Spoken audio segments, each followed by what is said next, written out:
Chers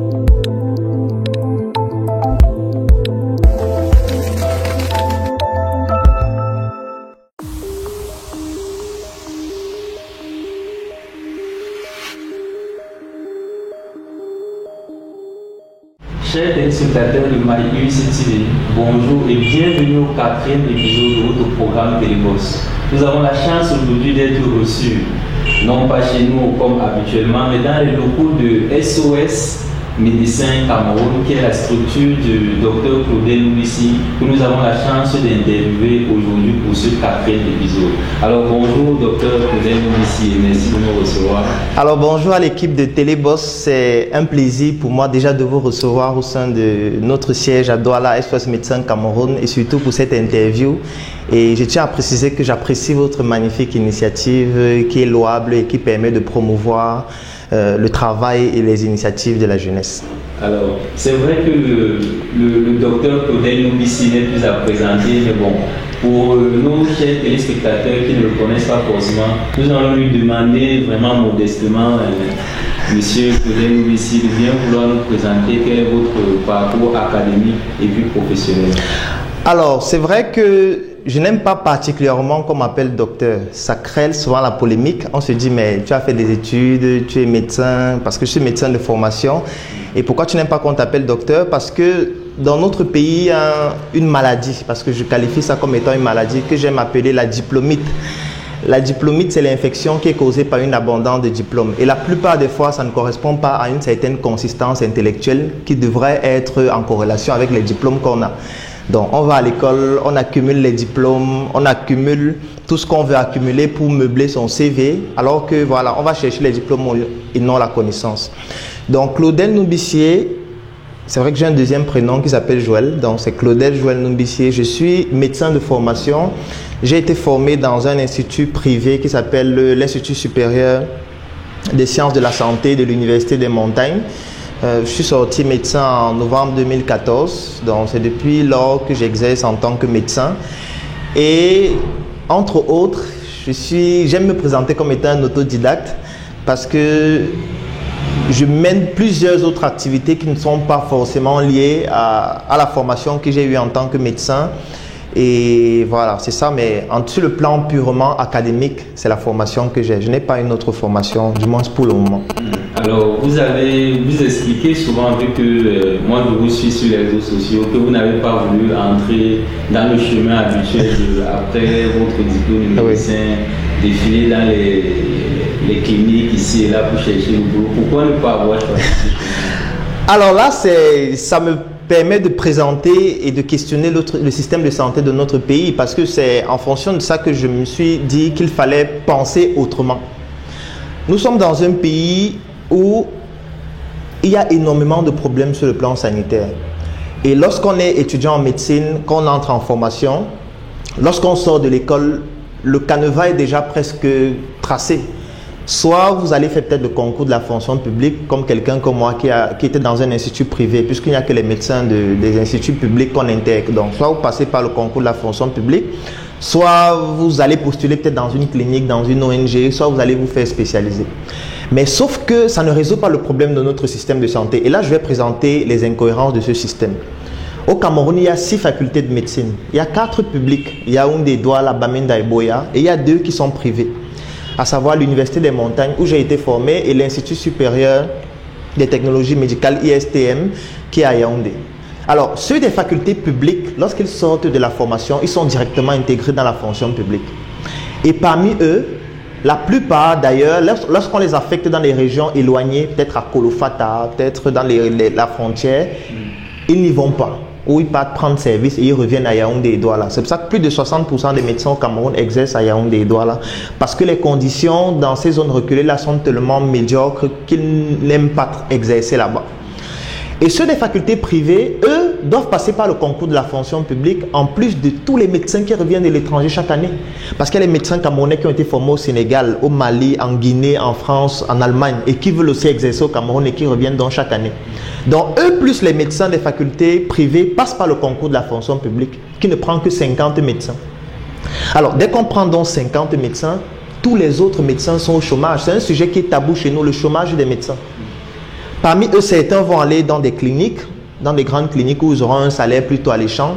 D'autres vont aller dans des ONG où c'est vrai qu'ils vont travailler parfois comme des esclaves. Parce que j'en connais certains qui consultent 80 patients par jour. Je me demande toujours comment c'est possible, bien qu'ils ont de très bons salaires. Et le reste sont un peu dans la rue. Parce que ce sont eux qui seront dans des centres de santé, dans des petites cliniques au quartier. Et je connais plusieurs collègues médecins qui ont 50 000 francs par mois.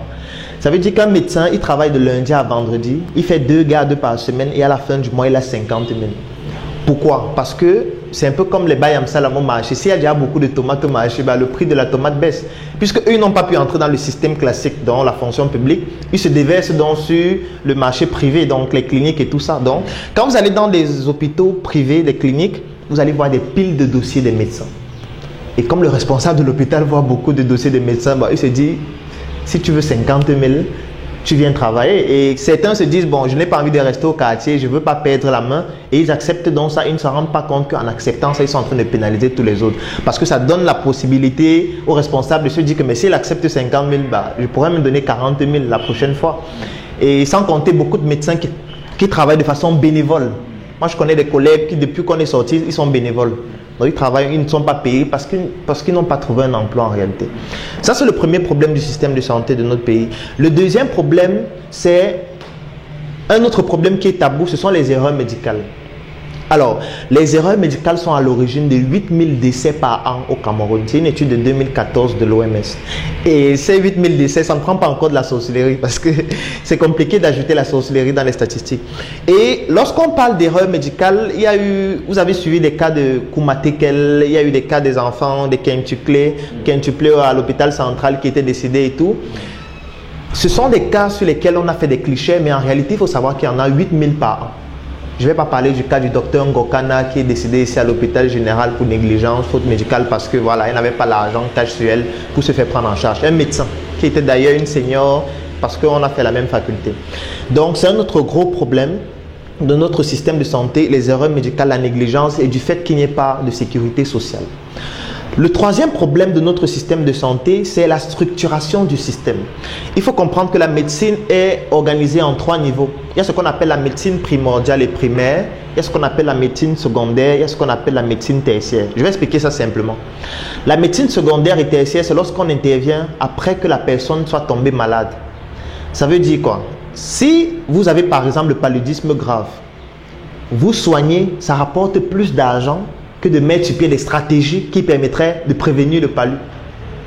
C'est la raison pour laquelle le système de santé de notre pays, d'ailleurs qui est un héritage colonial, parce que c'est le même aussi en Occident, est directement calqué sur ce système-là qui intervient après la maladie. C'est pour ça que vous allez voir construire beaucoup d'hôpitaux, beaucoup de cliniques et tout, parce qu'on veut intervenir après la maladie, donc gagner plus d'argent. Au lieu de mettre sur pied des stratégies qui permettraient, par exemple, dans le cas du palud, de prévenir le palud, au lieu des moustiquaires imprégnés qui n'ont pas une très grande efficience en réalité. Et moi, je me suis posé la question, pourquoi on ne pourrait pas s'inspirer de la médecine chinoise? Parce que la médecine chinoise, à mon sens, est très révolutionnaire pour plusieurs raisons. En Chine, le rôle du médecin, c'est de consulter les personnes qui sont en bonne santé apparente. Ça veut dire de vous voir, vous, de vous consulter, de vous dire comment vous devez vous alimenter, comment est-ce que vous devez faire du sport, quels sont les vaccins que vous devez prendre, de vous donner tous les conseils qu'il faut afin que vous ne tombiez pas malade. Ça, c'est le rôle du médecin en Chine. Si vous tombez malade, on estime qu'il a failli à sa mission, donc lui doit se dépenser pour vous soigner. Parce qu'ils se disent que un médecin ne doit pas être comme un pays qui attend qu'il y ait la guerre avant de commencer à fabriquer les armes. Ou peut-être vous avez votre maison, vous avez le toit qui est percé, il pleut tous les jours. Et vous, votre rôle, c'est juste de prendre un seau d'eau, de mettre là et de recueillir l'eau. Parce que vous êtes en train d'agir sur la phase secondaire et tertiaire. Eux, ils estiment que vous devez monter sur le plafond. Et tout faire pour que l'eau ne tombe plus. Et c'est très intéressant parce qu'en Chine, quand un médecin a plusieurs patients devant son bureau, on considère que c'est un cancre. Parce que s'il a plusieurs patients devant son bureau, ça veut dire qu'il ne remplit pas sa mission primaire et primordiale, donc intervenir avant la maladie au lieu d'intervenir après. Chez nous, lorsqu'un médecin a plusieurs patients devant son bureau, on considère que c'est un génie. Plus il est rare et plus c'est lui le génie. Donc voilà donc un autre problème. Et chez nous, étant donné que les conditions sociales ne sont pas déjà adéquates, donc les gens n'ont pas déjà assez d'argent pour se nourrir. Donc, une stratégie ou un système de santé qui est axé sur la médecine secondaire et tertiaire n'est pas bénéfique pour le patient.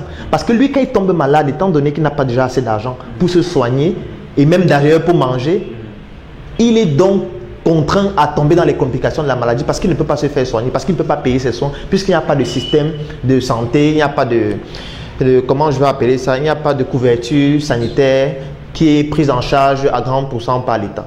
Ça, c'est un autre problème. Et c'est sur la base de ces remarques-là, je ne vais pas parler des files d'attente à l'hôpital, parce que quand vous arrivez à l'hôpital, on vous prend en charge en fonction de l'heure à laquelle vous êtes arrivé. Sauf qu'une erreur médicale, ce n'est pas seulement un patient qui est dans le coma ou qui est en train de convulser. Vous pouvez être là, c'est vrai que je ne vous souhaite pas ça, mais il s'agit d'une erreur, une urgence médicale. Et il faudrait peut-être qu'on prenne vos paramètres et qu'on se rassure qu'il faut agir en urgence pour que vous ne tombiez pas dans les pommes dans les minutes juste après. Donc c'est sur la base de ces problématiques-là que je me suis dit, mes collègues et moi, que est-ce qu'il n'est pas possible de mettre sur pied un système qui pourrait permettre de résoudre ces différentes problématiques-là. C'est d'où naît SOS Médecins Cameroun. Et nous allons voilà, exactement. Voilà. Alors, chers amis étudiants, chers téléspectateurs de MyUIC, la santé au Cameroun, c'est un problème qui nous concerne tous. Et je pense que si vous, comme moi, vous n'êtes pas des professionnels du domaine médical, suite à cette première intervention du docteur Claudel Noubissi, vous en savez désormais énormément sur les techniques de prévention et sur les différents mots qui concernent les problèmes médicaux au Cameroun. Alors nous allons prendre une petite pause et nous revenons sur ce plateau dans un instant.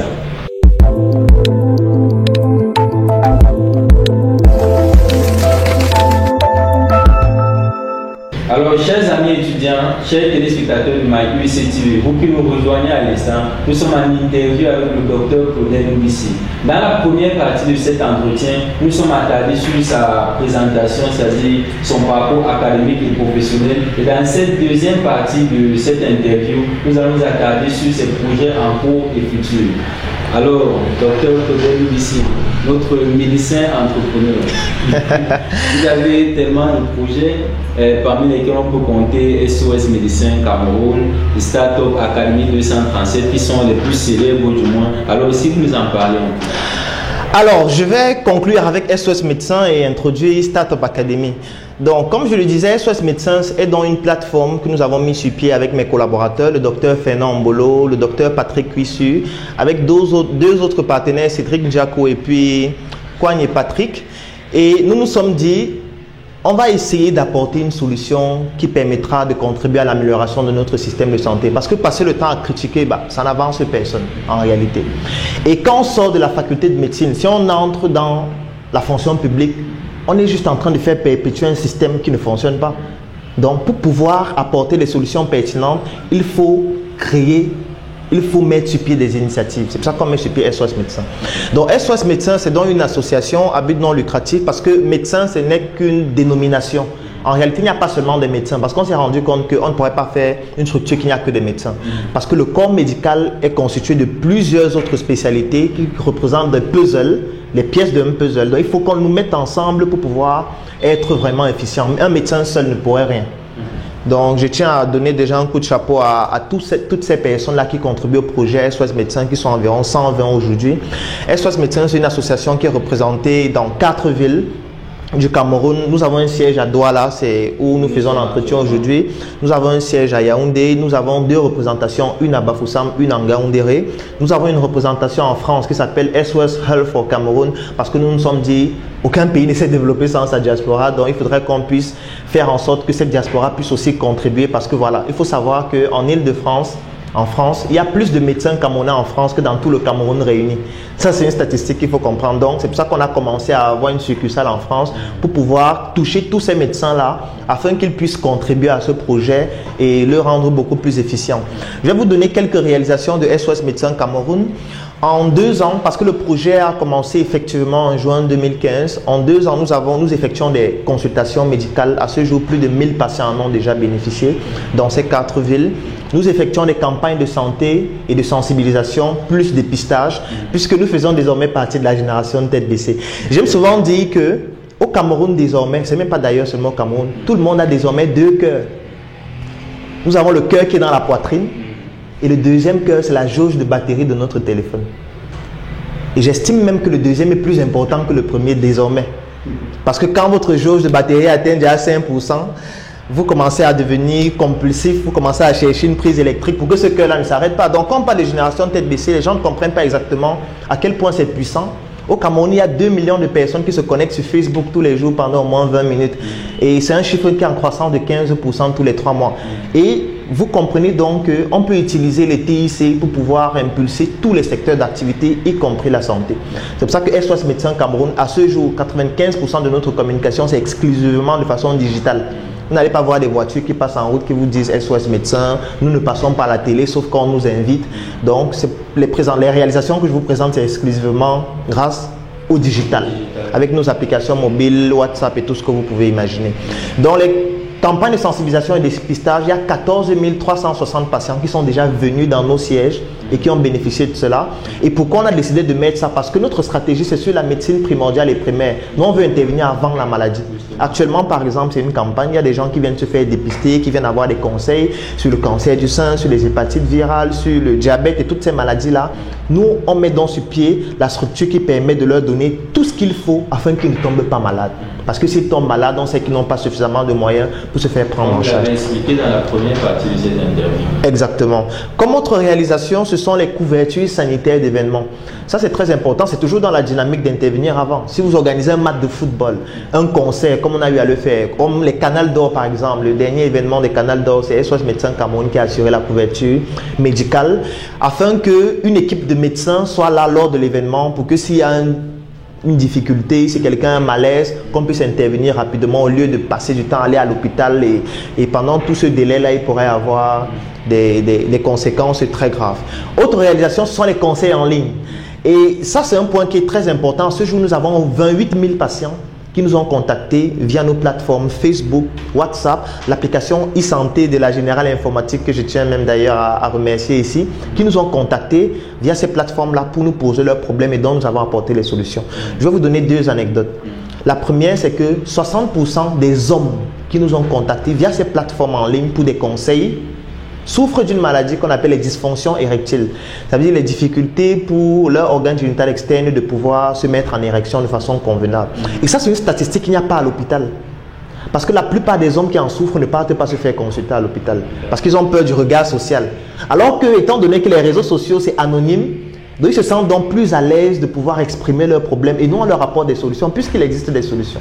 Je ne parle pas des femmes qui écrivent pour dire que leur homme en souffre. Ça ne fait pas partie des statistiques. Je prends une autre insolite, ce sont les femmes. Plus de 70% des femmes qui se font violer ne partent pas à l'hôpital. Elles rentrent à la maison, après parfois elles enceintent, elles enfantent, et puis elles se font avorter. Bon, on va dire que c'est les waka au quartier et tout, mais c'est un problème de fond. Il y a plusieurs femmes qui nous écrivent, docteur, je viens de me faire violer, qu'est-ce que je fais? On lui dit, madame, faites ceci, ne faites surtout pas ceci. Et si ça ne va pas, on vous envoie un médecin à domicile afin qu'il puisse vous prendre en charge dans toute l'intimité que vous n'ayez pas à faire au regard social de l'hôpital. Donc ça, c'est un point très important. Nous sommes d'ailleurs en train de mener une étude dessus pour comprendre pourquoi ces fléaux sont aussi denses et comprendre qu'est-ce qui entraîne le fait que ça se passe ainsi pour pouvoir apporter des solutions. J'aimerais rebondir là-dessus pour vous poser une question. J'aimerais savoir quelle est votre position par rapport à l'avortement. Alors ma position par rapport à l'avortement n'est pas tranchée. Je ne pourrais pas dire je suis pour, je suis contre. Parce qu'il y a certaines situations où on est obligé de pratiquer un avortement. Ça veut dire pour des raisons médicales, parfois pour des raisons psychologiques. Et maintenant, dans un certain sens aussi, je suis contre parce que la loi de mon pays est contre ça.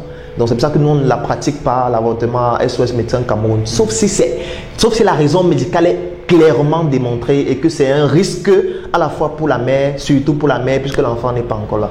Donc je ne pourrais pas dire que je suis pour ou je suis contre. Donc SOS Médecins, c'est un peu ça en termes de réalisation. Le deuxième projet qui est en cours, c'est Startup Academy 237. Alors Startup Academy 237 est un projet qui a vu le jour en février 2016. Juste après SOS Médecins. Parce que là, j'explique les projets de façon chronologique. Pourquoi il a vu le jour? Parce que quand mes collaborateurs et moi, nous avons mis sur pied SOS Médecins Cameroun, nous nous sommes rendus compte qu'il y a un gros problème éducatif dans notre pays qui touche toutes les tranches d'âge de la population, même les personnes très âgées. On s'est rendu compte qu'en discutant avec des personnes, même parfois âgées, il y avait une méconnaissance de certains éléments stratégiques sur le plan de l'économie, sur le plan de l'éducation, sur le plan de la politique et tout. Et je me suis dit, voilà, nous avons pu mettre sur pied SOS Médecins. Je tiens à préciser, nous n'avons aucune subvention, aucune aide étatique, rien. SOS Médecins, c'est exclusivement nous. Il n'y a personne d'autre. Et on s'est dit, comment on peut faire pour partager notre expérience avec les autres? Pour leur faire comprendre que le défaitisme, ça ne paye pas. Le fait de dire, puis il a volé tout l'argent du pays, le pays est corrompu et tout, c'est bien. C'est vrai qu'il y a des tas qu'il faut condamner. Mais est-ce que le fait de rester à critiquer, ce que j'appelle la critique chronique, à savoir là de passer son temps à ne voir que ce qui ne marche pas, est-ce que ça fait avancer? Je ne pense pas. J'ai donc décidé de mettre sur pied ce projet pour partager mon expérience avec les autres. Ça, c'est un point très important. Parce que je ne me considère pas comme un coach, comme un mentor ou comme un influenceur. Bref, les mots qui sont populaires pour le moment. Moi, je ne me considère pas comme tel. Je n'ai pas de diplôme. J'aime souvent préciser. C'est pour ça que je ne veux même pas qu'on m'appelle docteur. Je n'ai pas de diplôme en entrepreneuriat, en rien.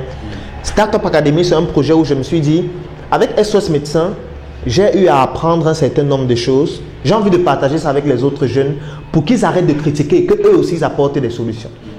Donc, je commence Startup Academy parce que je me rends donc aussi compte qu'il y a un problème dans notre société sur le plan éducatif. Vous allez vous rendre compte que tous les projets qu'on met sur pied, c'est sur la base des problèmes qu'on a identifiés. Ce n'est pas sur la base d'une idée qu'on a eue de façon lumineuse à la maison et on s'est dit on va faire ça. Pour SOS Médecins, je vous ai parlé des problèmes et des solutions que nous on apporte. Pour Startup Academy, maintenant, je vous parle des problèmes parce qu'en entrepreneuriat, problème égale opportunité d'affaires. C'est quand on identifie un problème, qu'on apporte donc des solutions à ce problème-là. Et c'est ça qui constitue ce que j'appelle l'équation entrepreneuriale. Ça veut dire que chaque fois que vous voulez mettre sur pied un projet entrepreneurial, vous devez résoudre l'équation X égale à Y plus Z. Je suis d'ailleurs en train d'écrire un livre dessus qui s'appelle mon équation entrepreneuriale. X, c'est le problème que vous avez identifié dans la société et la solution que vous comptez apporter à ce problème en prenant en considération votre talent intrinsèque. Y, c'est la population cible. Ça veut dire quelles sont les personnes qui ont le plus ce problème et qui auront donc besoin de votre solution en priorité. Et Y, c'est le moyen de communication qui permettra de toucher ces personnes cibles-là. On appelle ça en mathématiques une équation linéaire parce que j'aime beaucoup les mathématiques. Et c'est la résolution de cette équation-là qui permet de viabiliser votre projet. C'est ça qu'on appelle donc le business model. Quand vous résolvez cette équation, ça veut dire que vous avez le business model et répliquer cette équation vous permet donc de créer et de maturer votre projet. Si vous ajoutez... Business model ou modèle économique. Bien sûr. Parce que la plupart des jeunes chez nous ont un problème, c'est que quand ils veulent mettre sur pied un projet, ils veulent résoudre plusieurs problèmes en même temps. Vous allez voir un jeune qui va vous dire, ok, je me suis rendu compte qu'il y a beaucoup d'ordures un peu à Douala. Il se dit, voilà, on va essayer de mettre des bacs à ordures, on va essayer de descendre dans les maisons des gens pour ramasser leurs ordures, on va essayer de sensibiliser. Donc, ça veut dire, vous voyez, ils ont identifié un problème, mais ils sont déjà en train de vouloir mettre plusieurs solutions pour le même problème. Ce qui fait que leur équation devient plus complexe. Ils ont une équation du type X égale à Y plus Z plus T. Et vous savez, en mathématiques, plus on ajoute une inconnue, plus ça devient compliqué à résoudre. Donc, au début d'un projet entrepreneurial, il faut avoir un problème, une population cible et un moyen de communication. Quand vous résolvez ça, vous dupliquez, vous faites une étude de marché sur ceux qui ont utilisé votre produit ou votre solution. Et maintenant, c'est là où vous pouvez ajouter une autre inconnue parce que vous maîtrisez déjà l'équation primordiale. Startup Academy, dont la problématique principale, c'est notre système éducatif. Je sais que là encore, beaucoup de gens vont me dire, raconte du n'importe quoi, mais vous devez comprendre que si à un moment donné, ce que vous expliquez ou la cause que vous défendez ne choque pas les gens, c'est que ça n'a pas de valeur. Il faut retenir ça. Et si vous dites, la raison pour laquelle on peut dire que parfois vous ne pesez pas au monde. je vais dire que je le fais expressément. Je le fais expressément de choquer.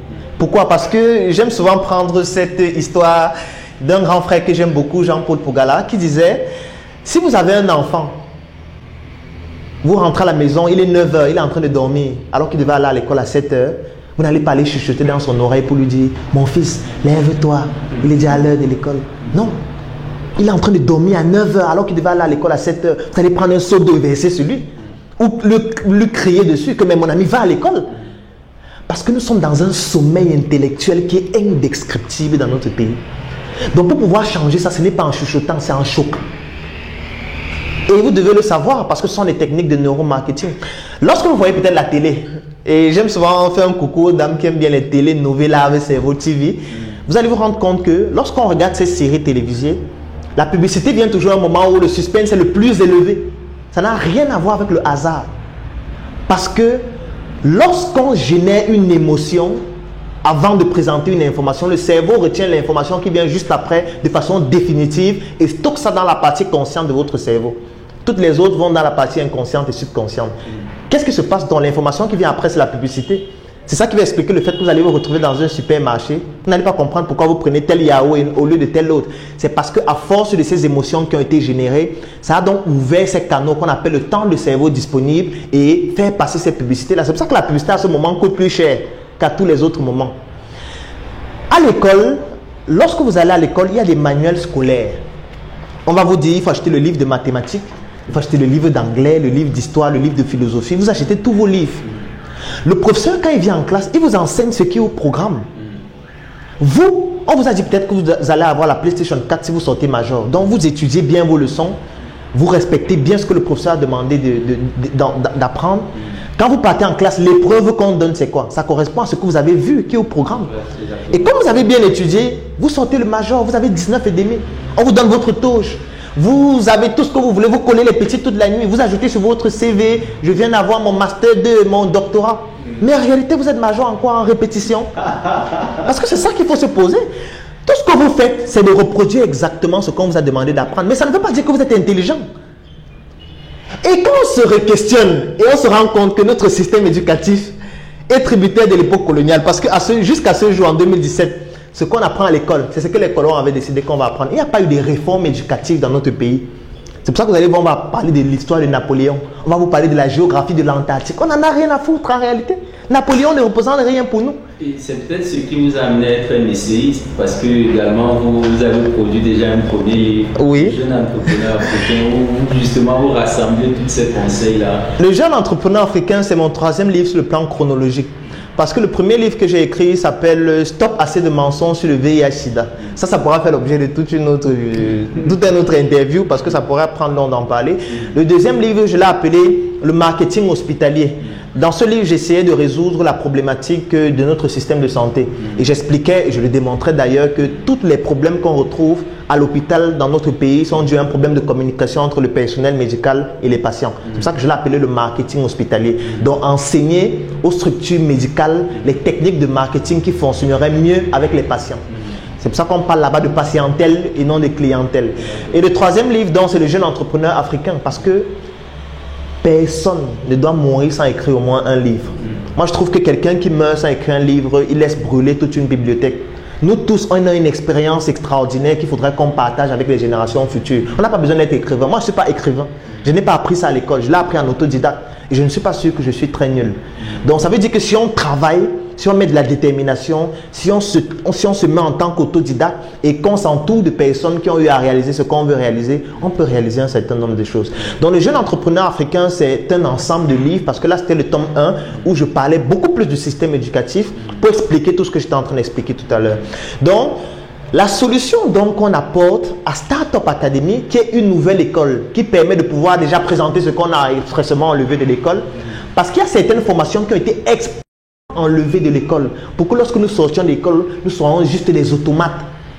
C'est pour ça qu'il n'y a aucune école qui forme à devenir patron. Quand vous sortez de l'école, que vous ayez bac plus 9, c'est le CV à la fin, avec une belle photo, où vous expliquez comment vous êtes talentueux, vous parlez 9 langues, mais en réalité, vous allez juste faire huiler une machine qui existe déjà. Parce que ceux qui mettent sur pied le système, ce sont les industriels et ce sont les entrepreneurs. Ils voudraient que quand vous sortiez de l'école, vous veniez travailler dans les usines et les entreprises qu'eux, ils ont déjà créées pour qu'eux, ils restent patrons éternellement et vous salariés éternellement. Et c'est dans ce cas que vous organisez donc plusieurs séances de formation. Exactement. À l'Ouest également. Bien sûr, parce que nous nous sommes dit au début, la première chose qu'il faut faire, c'est de sensibiliser. C'est de passer l'information au maximum de personnes. Pour le faire, il faut réunir ces personnes dans un espace et leur passer l'information. C'est pour ça qu'on a décidé de commencer avec les conférences dans la ville de Yaoundé, dans la ville de Douala, et on en a fait aussi dans la ville de Bafoussam. Ça, c'est la première étape de la Startup Academy, la sensibilisation. On passe l'information pour faire comprendre aux gens que arrêtons de dormir intellectuellement, d'où le fait de vendre son lit. Parce qu'on dit vendre son lit, les gens se disent que mais je vais dormir où maintenant? Si je vends mon lit, je vais dormir. Mais il faut prendre cet aspect sur le plan intellectuel. Qu'est-ce qui explique le fait qu'en 2017, 80% des cure-dents sont importés? Qu'est-ce qui explique le fait qu'on importe les cotons-tiges? Qu'est-ce qui explique le fait que les femmes qui ont déjà un enfant, Et la plupart des fois, lorsque l'enfant, surtout quand il est encore nourrisson, il a des problèmes, des difficultés respiratoires, il doit utiliser un médicament qui s'appelle Stéréma, qu'on va en pharmacie. En fait, c'est de l'eau salée. Qu'est-ce qui explique que dans notre pays, en 2017, on forme des pharmaciens qui sortent avec des doctorats, qui vont dans des pharmacies vendre l'eau salée importée? Ça veut donc dire qu'on a un gros problème. On est en train de sommeiller intellectuellement, d'où il faut vendre son lit et devenir un rebelle intellectuel. Et c'est ça que j'appelle l'autodéfense intellectuelle. Sur la base de toutes ces problématiques et de toutes ces difficultés qu'on a observées dans notre société et de ce sommeil intellectuel qui touche toutes les tranches d'âge, que ce soit les jeunes, les personnes âgées, c'est pour ça que j'aimais dire, moi j'aime le dimanche dans notre pays. Parce que le dimanche, personne ne doit sortir de sa maison le dimanche. Vous devez voir la télé. Parce que à 9h d'abord, vous voyez la télévision nationale, les gens qui sortent de l'église viennent de vous dire que j'ai causé avec le Seigneur tout à l'heure. Et à partir de 11h30, il y a les plus intellectuels du Cameroun qui passent dans toutes les chaînes et qui nous expliquent le problème du Cameroun et des Camerounais depuis 60 ans. Et 60 ans plus tard, on ne se rend pas compte que même ceux qui font l'agriculture, là, vous savez que même les machettes sont importées. La machette qu'on utilise au champ, c'est importé. Les cotons sont importés. Et ceux qui nous exportent, qui nous envoient parfois leur coton qu'on utilise à l'hôpital pour les plaies, parfois ne produisent pas du coton.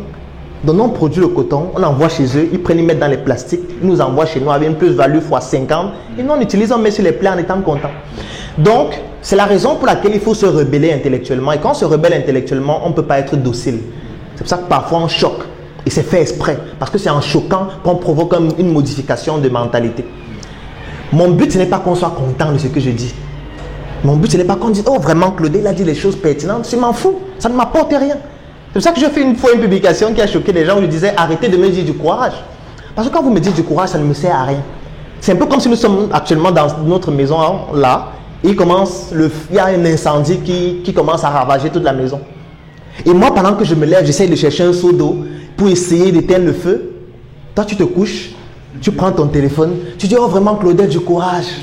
Bats-toi, il faut vraiment que le feu là s'éteigne. Mais nous deux, nous sommes dans le feu. Toi, tu dois aussi prendre le seau et éteindre l'eau. Éteindre le feu. Si c'est que tu restes là à dire que du courage, comme si toi, tu étais épargné du problème, moi, je ne veux pas de ce courage-là. Le meilleur moyen de me dire du courage, c'est en prenant un seau d'eau et en versant aussi. Donc, en ayant des initiatives personnelles toi-même ou de façon collective. Donc, venir dire la félicitation, machin, ça ne me sert à rien. Donc, mon but, ce n'est pas que les gens soient contents de ce que je dis. Mon but, c'est que les gens prennent conscience et commencent à changer la manière de faire, de penser et d'exécuter. La deuxième étape de Startup Academy, parce que sensibiliser, on ne peut pas devenir entrepreneur en 6 heures de temps. Et j'aime souvent le dire parfois, l'entrepreneuriat, c'est un état d'esprit. C'est se mettre en mode guerre. Ça veut dire que tu te mets dans un mode où ça sera difficile ce qui va t'arriver. Si tu penses que, voilà, si on te gifle sur la joue gauche, tu dois tendre la joue droite, c'est mieux de faire ton CV. Parce qu'un entrepreneur, si on te gifle sur la joue gauche, tu donnes un coup de poing. Parce que l'entrepreneuriat, c'est la guerre. Tu auras tellement de difficultés sur le chemin. C'est pour ça que j'aime souvent dire, il y a 9 formes d'intelligence. Et à l'école, on n'apprend que 3. Parce que ce sont des formes d'intelligence qu'on ne développe pas à l'école. Et les jeunes qui ont ces formes d'intelligence, je prends peut-être un jeune qui a une intelligence musicale. Parce que l'intelligence musicale, c'est une forme d'intelligence. Qui va à l'école classique. On n'enseigne pas l'intelligence musicale à l'école classique. Donc, il va avoir l'impression qu'il est un con. Chaque jour qu'on va lui dire, tu as 2 en mathématiques, tu as 3 en physique, les autres vont se moquer de lui. Il va intérioriser le fait qu'il est con. Puisque chaque jour on lui dit, mais vraiment, tu ne vaux rien, tu ne vaux plus ceci, il est dernier de la classe. Alors qu'il a une autre forme d'intelligence qui pourra le rendre extrêmement important pour la société. Et c'est d'ailleurs la raison pour laquelle vous dites, nous sommes tous des génies. Absolument. Et c'est Einstein de théoriser en disant que notre système éducatif, c'est un système où on prend des singes, on prend des chevaux, on prend des poissons, on leur dit à tous que l'exercice à faire, c'est de grimper sur l'arbre. Et directement, le poisson a l'impression qu'il sera con toute sa vie, puisque lui ne peut pas grimper sur l'arbre. Mais il suffit de le mettre dans l'eau pour se rendre compte que c'est un excellent nageur. Donc, notre système éducatif, en principe, devait pouvoir identifier le talent intrinsèque de chaque individu et de pouvoir l'orienter en fonction de son talent intrinsèque pour qu'il soit excellent dans ce qu'il aime déjà et ce qu'il possède parce qu'il a eu à côtoyer ça dans son environnement. Sauf que le système éducatif ne le fait pas. Et c'est ça qu'on veut résoudre à la Startup Academy. Et la deuxième étape, donc, après les conférences, parce que voilà, on ne peut pas devenir entrepreneur en 6 heures de temps, ce sont des formations. C'est pour ça qu'on a mis sur pied un siège ici à Douala. On a un siège qui est en train d'être finalisé à Yaoundé, il sera opérationnel le 1er août. On compte avoir un siège dans toutes les 10 régions du Cameroun, avoir des représentations à l'étranger, parce qu'il faudrait que ça devienne une société d'investissement où on aura des investissements dans tout le monde entier. Parce que c'est l'économie qui dirige un pays, ce n'est pas la politique. Si vous avez votre père qui vous donne de l'argent chaque matin pour aller à l'école, il va vous dire, mon fils, tu dois être major. Il va vous dire, je ne veux pas que tu rentres après 20 h chez moi. Il va vous dire, je ne veux pas de mini-jupe, je ne veux pas de garçon chez moi. Si tu trouves que tu es déjà grand, va louer ta maison. Parce que c'est celui qui finance, qui dirige comment est-ce que tu dois fonctionner. Dans notre pays, 85% de nos recettes fiscales proviennent des multinationales. 54% des capitaux qui sont investis chez nous sont des capitaux étrangers. Tout le commerce qu'il y a au Cameroun ne représente même pas 5% du PIB. Qu'est-ce que ça veut dire ces statistiques? Les recettes fiscales, pour ceux qui connaissent le b.a.-ba de l'économie, savent que c'est avec les recettes fiscales qu'on paye les fonctionnaires, qu'on construit les routes, qu'on construit les hôpitaux. Et 85% de cet argent provient des multinationales. Ça veut dire provient des personnes qui viennent d'ailleurs. Et dans l'histoire, aucun peuple n'est allé dans un autre pays développer ce pays-là. Donc aucun pays n'a quitté son pays pour aller dans un autre pays le développer. Donc quand quelqu'un vient chez vous, c'est toujours pour des intérêts. C'est la raison pour laquelle, donc, étant donné que c'est eux qui dirigent notre économie, ils mettent donc sur pied, ils imposent aux politiciens de mettre sur pied une politique qui va garantir ces investissements. Puisque s'il n'y a pas ces investissements, le pays tombe en faillite. Et ce n'est pas le fait de commenter sur Facebook, faire des marches qui vont faire en sorte que ça change. Si ces statistiques-là ne changent pas, rien ne va changer. Et ces personnes-là qui détiennent notre économie ont des intérêts qui sont contraires à l'intérêt général de la population. C'est la raison pour laquelle la politique ne permet pas d'améliorer nos conditions de vie. Je prends un autre exemple qui va peut-être vous choquer. Moi, dernièrement, j'ai consulté les statistiques d'un service qui s'appelle Orange Money. C'est un service qui est en train de faire fureur au Cameroun, qui est en train de déstabiliser même certaines entreprises locales. Et les statistiques sont effrayantes. C'est un service qui est revendiqué en juin 2015 17,4 millions d'utilisateurs. C'est un service qui est présent dans 14 pays africains, notamment les pays d'Afrique subsaharienne. Au mois de juin 2016, ils ont fait un chiffre d'affaires de 655 milliards de francs CFA. Ça veut dire 1 milliard d'euros dans des pays pauvres et très endettés. Au cours de l'année 2015, leurs transactions financières dépassaient c'était exactement 4 885 milliards. Et moi, j'ai comparé ça avec le budget du Cameroun de 2016 qui était de 4 200 milliards environ. Donc, les transactions financières de Orange Money, ça dépassait le budget du Cameroun. Parce que quand on dit que c'est eux qui détiennent notre économie, on a l'impression qu'on raconte les bénis bouillis. C'est donc pour ça qu'il faudrait que nous on s'arme sur le plan économique pour pouvoir répondre à ça. Et pour répondre à ça, qu'est-ce qu'il faut faire? Il faut créer la richesse et non faire l'économie du Bayam Salam. Qu'est-ce qu'on appelle l'économie du Bayam Salam? C'est le fait que vous allez voir, on va vous dire que les Bamileke et les Nordistes sont l'économie du pays. Quand je suis des choses comme ça me fait rigoler. Ça ne veut absolument rien dire, ils ne détiennent rien. Ils ne détiennent rien, pourquoi? Parce que vous allez aller dans un grand hôtel détenu par un Bamileke, je ne vais pas citer d'hôtel. Vous allez voir que la moquette est importée. Les tasses de lait sont importées, le lait est importé, les draps sont importés, les tables sont importées, les serrures sont importées. Tout est importé, les cheveux sont importés, même les cerveaux sont importés. Ça fait donc quoi? Ça fait que cet hôtel est en train de travailler pour donner des devises à d'autres pays qui produisent ça. Puisque nous, on ne produit rien, même le cul-dent.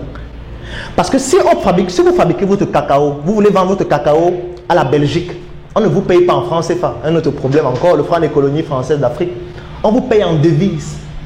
Et étant donné que c'est la France qui garantit notre monnaie, ce n'est même plus seulement la France, c'est désormais l'Union européenne, on verse toutes nos devises au trésor français. Les devises, c'est l'or, c'est le diamant et tout ce que vous pouvez imaginer. 50% de ces devises-là, c'est la France qui les détient, qui prend ça, parce qu'ils garantissent notre monnaie. Et nous, on n'a que 50%. Et étant donné que nous, on ne produit pas suffisamment, ça veut dire qu'on n'a pas beaucoup de devises. Chaque fois qu'on consomme un produit qui vient d'ailleurs, on est en train de donner des devises à ces pays-là. Mais sauf qu'il faut, à un moment, il va falloir rembourser. Comme on ne produit pas suffisamment de devises, ça fait que le déficit devient de plus en plus grand. C'est pour ça que vous entendez parler de dévaluation de la monnaie. C'est pour ça que vous entendez parler de plan d'ajustement structurel. Parce qu'on ne produit rien.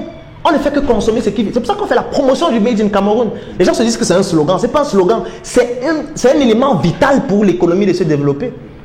Donc, Startup Academy maintenant est dans un stade de formation. On compte former des guerriers.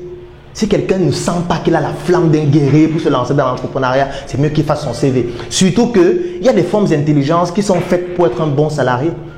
Parce qu'il y a des personnes qui sont très compétentes pour exécuter des tâches. Parce que quand je dis ça, on peut se dire que je suis contre le salariat. Non. Sauf que quand vous êtes dans un pays où presque toutes les entreprises, vous avez dit 54% des capitaux investis sont des capitaux étrangers.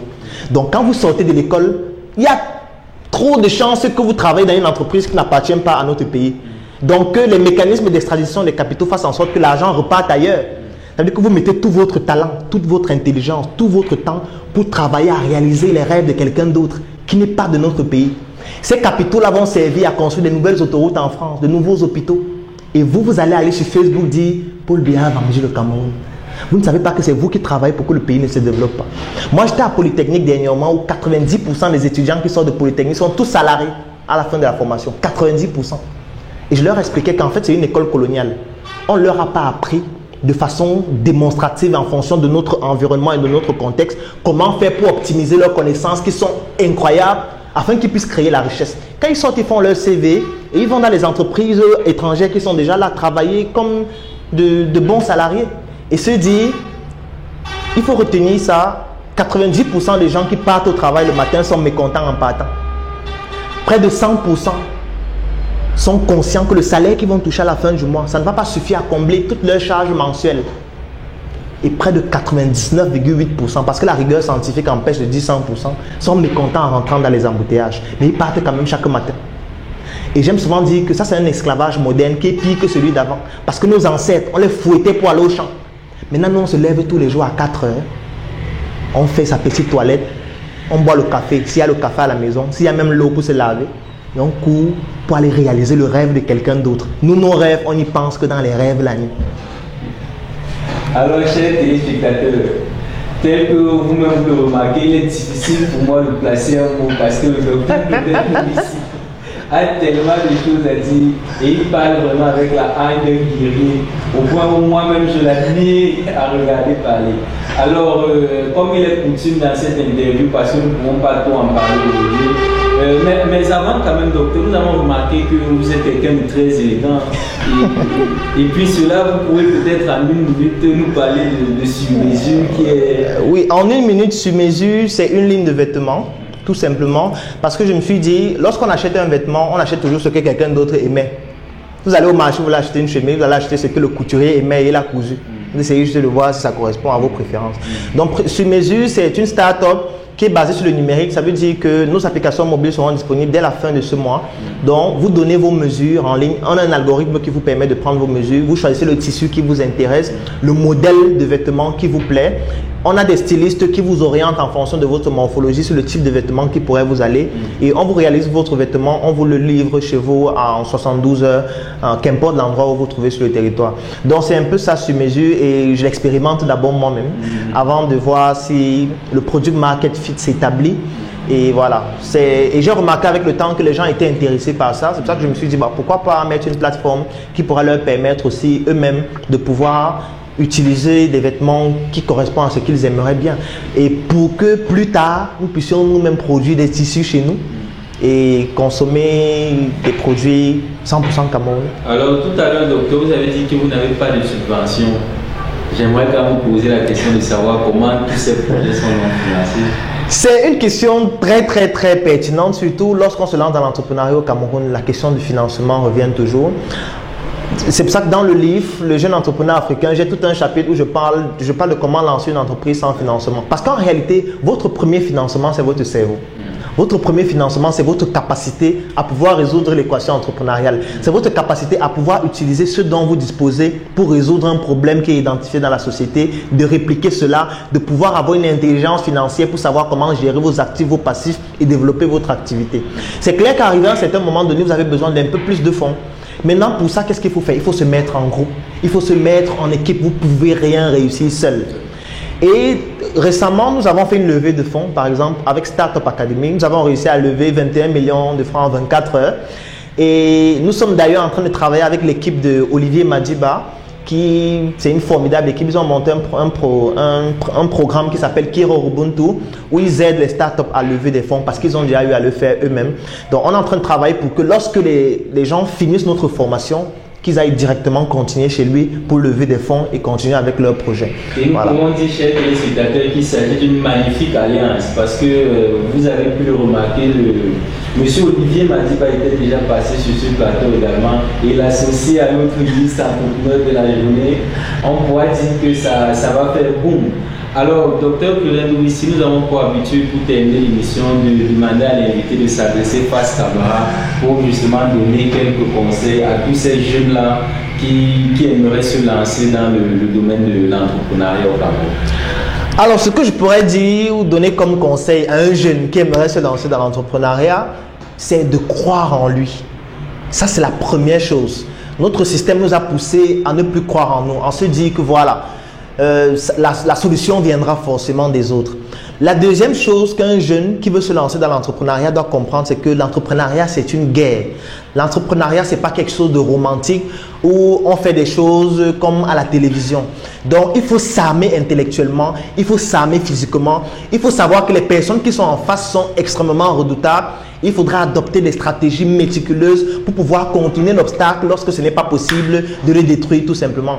La troisième chose que je pourrais dire à un jeune, c'est de savoir qu'un entrepreneur, c'est quelqu'un qui est pluridisciplinaire. Ça veut dire que vous ne pouvez pas être entrepreneur en ayant une seule formation. Et c'est ça encore le problème de l'école classique où vous apprenez histoire, vous vous spécialisez en histoire, vous ne faites que l'histoire, vous devenez l'expert de l'histoire. Mais sauf que là, je ne suis pas en train de dire que l'histoire ne sert à rien, mais ça ne pourra pas vous permettre d'optimiser votre talent entrepreneurial parce que pour gérer une entreprise, il faut des compétences en comptabilité, des compétences en gestion des ressources humaines, des compétences en management, des compétences en espionnage. Parce que c'est un aspect que les gens oublient toujours chez nous ici. L'espionnage fait partie des stratégies d'une entreprise. Et vous devez donc être un autodidacte. Et Internet a permis ça. Vous devez vous former sur Internet. Il y a des formations qui sont gratuites. Il y a des cours qui sont gratuits. Ne commentez pas seulement les photos sur Facebook. Ne mettez pas seulement les commentaires. Tu es très bien habillé. Internet a été créé pour pouvoir démocratiser l'information afin que vous puissiez chercher l'information qui vous intéresse. Parce que la télé est manipulée, la radio est manipulée, la presse est manipulée parce que c'est détenu. L'information est orientée en fonction des intérêts des personnes qui les détiennent. Donc, croyez en vous. Essayez d'identifier votre talent intrinsèque. Comme je le disais, il y a 9 formes d'intelligence. Essayez de savoir quelle est la forme d'intelligence que vous avez développée là et créer, travailler au quotidien et sachez que vous ne pouvez rien réussir seul. Vous devez toujours vous considérer comme une pièce d'un puzzle, comme la partie d'un miroir qui s'est brisée et votre but c'est de vous coller avec les autres parties pour former la magnifique image que doit devenir notre pays dans très peu d'années. Comme j'ai un ami Eugène qui aime le dire, 2035 c'est loin, c'est maintenant qu'on le fera.